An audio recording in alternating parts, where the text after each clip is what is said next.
रंगवा बीचे भोलेनाथ, धरती पर बिसवा बादल के। रंगवा बीचे भोलेनाथ हो, भगतन की गली गली चले के।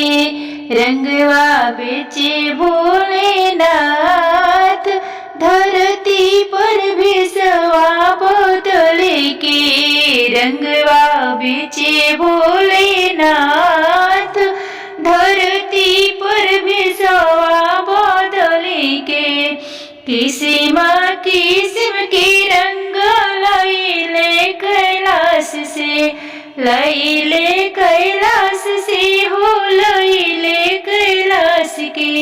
भगतन के गले गले घूमी घूमी देचे।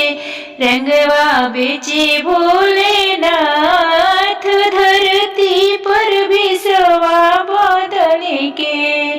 भंगिया बादल के लिहनी भोला जी से रंगवा, भोला जी से रंगवा हो, भोला जी से रंगवा। भंगिया बादल लिहनी भोला जी से रंगवा, लिहनी हो रंगवा, लिहनी हो रंगवा। आशीर्वाद मिलल भगतन के फाड़ में, आशीर्वाद मिलल भगतन की फाड़ में। धरती पर बेचले रंगवा, भोला बेसवा बादल के। रंगवा बेचे भोलेनाथ हो, पूजे बेसवा बादल के। उहे जी रंग में सब भगत रंगैले, भगतन रंगैले हो, भगतन रंगैले। धरती पर बिसवा बादल रंग बेचे। रंगवा बेचे भोलेनाथ हो, धरती पर बिसवा बादल के। ऐनी ऐनी मोरे शिव जी खेलन होली, ऐनी ऐनी मोरे शिव जी खेलन होली।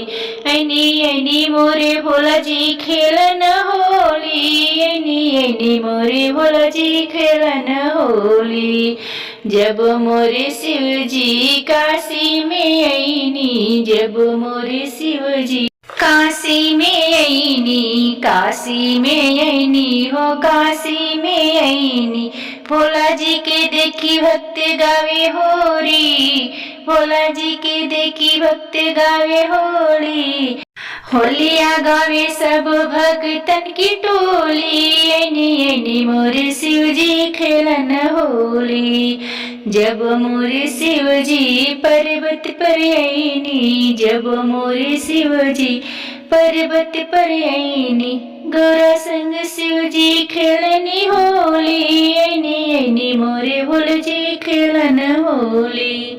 गौरा संग शिव जी खेलनी होली, ऐनी ऐनी मोरे शिव जी खेलन होली।